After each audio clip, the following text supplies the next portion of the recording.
Self-diagnosis. Social media made it very easy for you to see mental health content online in the form of short videos, and many students started self-diagnosing themselves with anxiety and burnout syndrome and even depression based on the short content they've seen online. However, that's not always the case.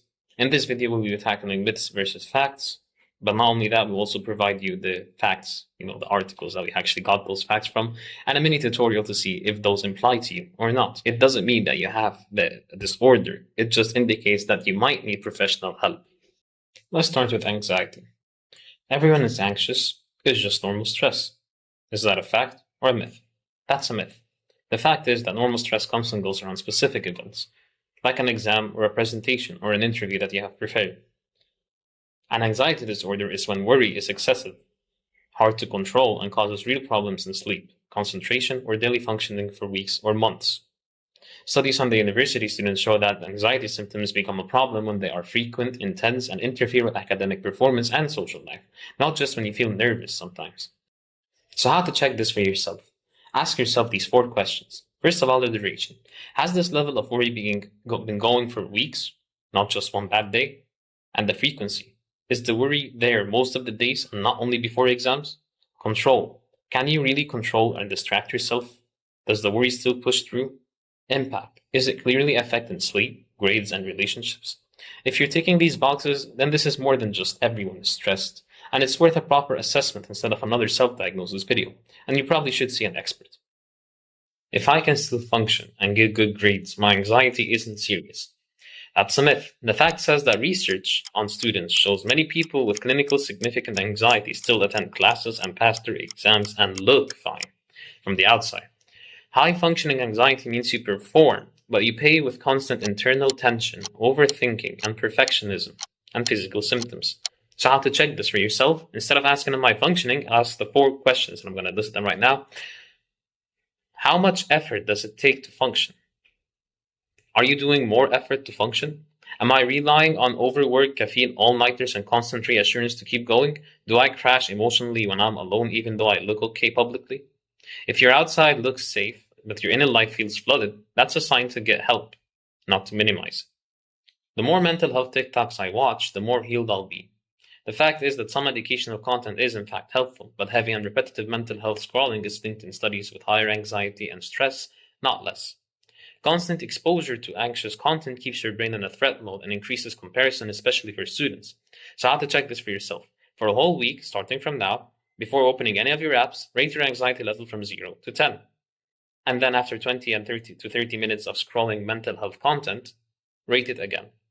If the number goes up, which usually does happen, then that means your content is fueling your anxiety and not healing it. And that's your sign to mute some of your accounts or heal your algorithm with healthier and skill-based neutral content. Now that we're over with anxiety, let's go to burnout and see the myths that are constantly being told on social media. Burnout just means that I'm tired from studying. The fact is that burnout is a specific pattern: emotional exhaustion instead of tiredness, feeling detached or cynical about your work or studies, and feeling ineffective.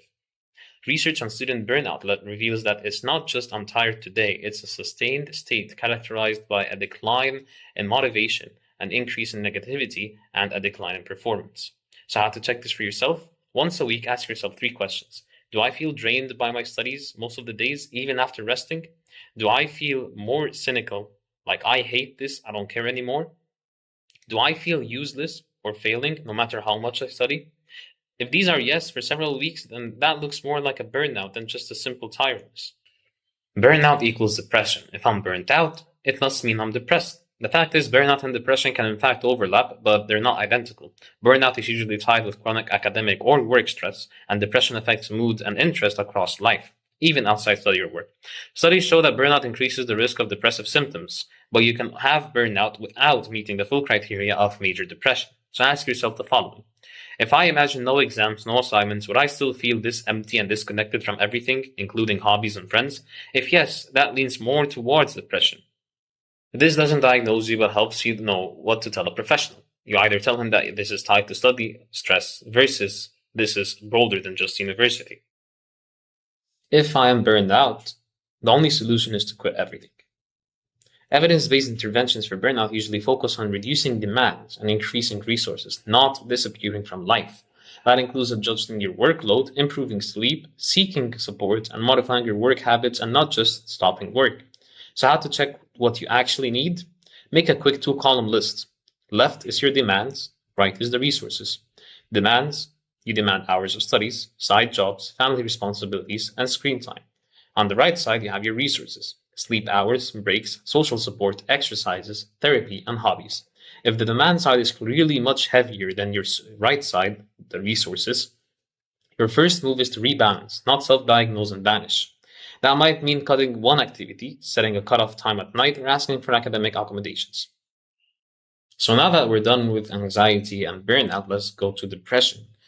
Depression is just being sad or weak. That's a myth. The fact is that depression is a medical condition that is affected emotionally, cognitively, and has physical symptoms, and not just being sad.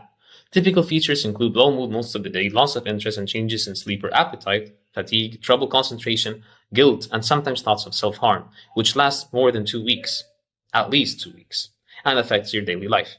Large studies link heavy social media use and constant comparison with higher depressive symptoms in young people, especially students.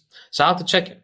First of all, you have to ask yourself these questions. In the past 2 weeks, have I felt down, depressed, or hopeless most of the days? Have I lost interest in activities I used to enjoy?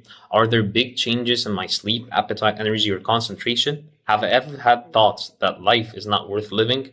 If several of these are yes, this is the kind of pattern that tools like the PHQ-9 screen for depression, and it's a strong sign to speak to a professional. Online quizzes can give a hint, but they must be followed by real evaluation, aka a psychiatrist. If I can still post stories and go out, I'm not really depressed. The fact is that people with depression can still laugh, go out, and post online.